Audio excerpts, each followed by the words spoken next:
আমি কিছুদিন আগে বললাম যে বাংলাদেশের মায়েরা হলো হত্যাকারী। কিভাবে হত্যাকারী?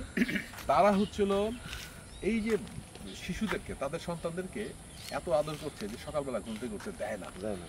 এবং আপনারা একমত আছেন কিনা বলেন যে দেখেন মায়েরাই কিন্তু উঠতে দেয় না, বাবারা কিন্তু চায় যে উঠো সকালবেলা একটু হাঁটো, দৌড়াও, সাঁতার কাটো, কিন্তু মায়েরা এটা দেয় না। তার মানে মায়েরা তাহলে হত্যাকারী। হত্যাকারী বা তিলে তিলে তারা হত্যা করছে। এবং এই যে ড্রাগ অ্যাডিকশনের পিছনে মায়েদের ভূমিকা অনেক বেশি। কারণ একটা ছেলে যদি সকালবেলা ঘুম থেকে ওঠে তাহলে তার কি হবে না, সে লেট নাইটে ঘুমাবে না, সে অ্যাডিক্টেড ছাড়তে বাধ্য, কেন সকালবেলা দৌড়াতে হবে তাকে।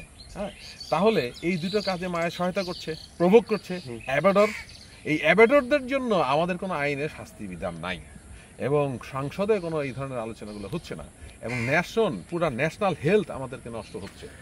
সেই ব্যাপারে আপনার মন্তব্য জানতে চাচ্ছি। এখানে মায়েদেরকে শুধু হত্যাকারী ডিরেক্ট বলা যাবে না। মা হলো মমতাময়ী, মায়ের মমতা যার ভিতরে বেশি, যে ইমোশনাল যে বেশি, সেই মানে তার সন্তানকে সকালে উঠতে বা নিজেরা ঘুম থেকে বিলম্বে ওঠার কারণে তাদের সন্তানদেরকে ওঠাতে পারে না। আসলে মা হত্যাকারী হয়তোবা সে ধীরে ধীরে সে অলস হয়ে যাচ্ছে বা বিভিন্ন ধরনের নেশার সাথে বা বিভিন্ন কিছুর সাথে জড়িয়ে যায়। আবার বলা যাবে মায়ের ভালোবাসারও কিন্তু কমতি নাই, সন্তানের প্রতি বাবার চেয়ে মায়ের ভালোবাসা বা অনেক কিছু অনেক বেশি। আমি বলবো ঠিক আছে, সন্তান যেমন সর্বোচ্চ, আমি মনে করি যে একটা সন্তানের ভালো হওয়ার পিছনেও মায়ের গুরুত্ব সবচেয়ে বেশি, আবার নষ্ট হওয়ার পিছনেও তার গুরুত্ব অনেক বেশি। ধন্যবাদ। আরেকটা বিষয়, সেটা হলো যেসব সন্তানরা আমরা শুনতাম যে সকালবেলা উঠলে লেখাপড়া ভালো করে, এবং আপনি আপনার দীর্ঘ জীবনে, শিক্ষক জীবনে, আপনি আইডিয়াল স্কুলের একজন স্বনামধন্য টিচার, সবাই আপনাকে চিনে, আপনি আপনার অভিজ্ঞতা থেকে আমাদের সাথে কি একটু শেয়ার করবেন যে সকালবেলা যদি একটা শিশু উঠে ঠিক মতো সময়ে বা একটু ভোরবেলা উঠে, তাহলে তার পড়ালেখাটা কেমন হয় বা তার লেখাটা কেমন হয়, এবং আপনার অভিজ্ঞতাতে কি বলেন? বিশেষ করে আমাদের দেশে বর্তমান প্রেক্ষাপটটা হলো এখন ভিন্ন। কারণ হলো ছাত্র যারা এখন, তাদের যে ব্যক্তি চিন্তা, এটাই তাদের গুরুত্ব বেশি। কারণ মা বাবা অনেক ক্ষেত্রে পারে না।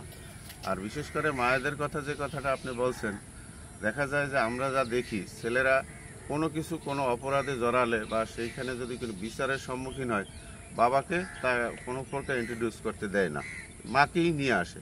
আর মায়েরা ওই বিষয়গুলোকে অন্যভাবে ঘুরাই ঘুরাইয়া ছেলেকে যে কোনো উপায়ে ছেলে নির্দোষ এইভাবে প্রমাণিত করতে চায়, যার কারণে ছেলেরা আস্তে আস্তে ধ্বংস হয়ে যাচ্ছে।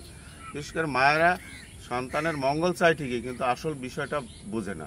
বাবারা যে বিষয়টা বুঝে, সেই ক্ষেত্রে তারা ওইটা লুকাই রাখে। আর সত্যিকার অর্থে এখন ছেলেরা যদি মানে আমরা তো ছোটোবেলা থেকেই শিখে আসছি যে early to bed early to rise, সকালবেলা ঘুম থেকে উঠলে একটা যে কোনো মানুষের, এটা পাখালি থেকে শুরু করে সকলের ক্ষেত্রে যে একটা ফ্রেশনেস, জীবনের যে একটা কঠিন সময়, সেই সময়টাকে সে অতিবাহিত করে, অপচয় করে ঘুমাইয়া।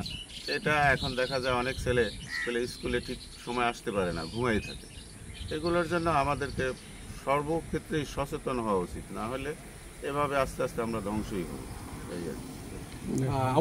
আবুল ভাই হচ্ছিল আমাদের আবুল চত্বরের আমাদের খুব সম্মানিত এবং শ্রদ্ধেয় এবং বড় ভাই।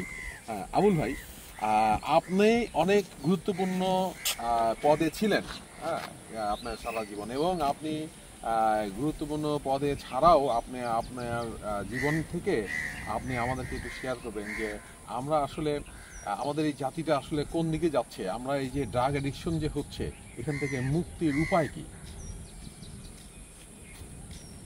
ড্রাগ অ্যাডিকশন থেকে মুক্তির উপায় হলো, ছোটোবেলা থেকে একটা আছে যে পিতামাতা একটা মানে যেটা অভ্যাসটা নিজেরা যদি করে, নিজেরা করলেই সেই অভ্যাসটা ছেলেদের মধ্যে গড়ে উঠবে।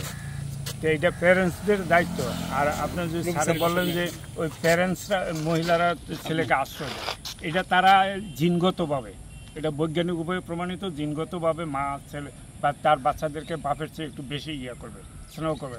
এবং মা বাপ আমরা যদি স্নেহ করি, এটা আমাদের পিছনে একটা স্বার্থ আছে, এটা আছে, এটাই না, শুধু জিনগত কারণে মা বাবা তার সন্তানকে ভালোবাসতে শিখে। তাই তার সন্তানের দোষটা সেটা তারা ওই দোষ হিসেবে দেখে না। কিন্তু সামাজিকতার যে বাস্তবতা, এটা যদি দুই প্যারেন্টসের দুইজনই এটাকে বুঝে এবং সামাজিকতাটা যে আমাদেরকে এই করতে হবে, এই করতেছি, এই করতে হবে, এটা তার নিজের জীবন দিয়ে তারা নিজেরা প্রমাণ করে বাচ্চাকে এটা বুঝাইতে হবে। এবং মাদক মুক্তর জন্য মাদকের কথা তো পরে আসবে, বাচ্চা অবস্থায় সে তো মাদক চিনে না। মাদক তো যখন চিনে তখন আসবেন মাদকের প্রশ্ন। বাচ্চা অবস্থায় সে যদি ছোটবেলা থেকে যদি মা বাপের মতন সে চলাফেরা অভ্যস্ত করে, আর মা যদি দিনে 8টা বাজে ঘুমেতে উঠে, বাচ্চার দিনে 8টা বাজে ঘুমেতে উঠবে, তখন দেখতো যে মা বাপের মধ্যে দুজনের মধ্যে ঝগড়াঝাটি হচ্ছে এই নিয়ে, আমি অফিসে নাস্তা কি করবো, তুমি নাস্তা দেও না, ইয়ে দেও না। তো এইরকম করলে ওই বাচ্চা তো ওইভাবেই গড়ে উঠবে। রাষ্ট্রীয় সঠিক রাষ্ট্রীয় আইনে এই যে মায়েরা যে ভোরবেলা উঠে না, এই ব্যাপারে কোনো ধরনের পদক্ষেপ নেওয়া যেতে পারে কিনা? রাষ্ট্র এর ব্যাপারে কোনো পদক্ষেপই কাজে আসবে না। যত পদক্ষেপই নেক রাষ্ট্রের, এইটা সামাজিকভাবে যদি এটা গড়ে না ওঠে হবে না। ধন্যবাদ।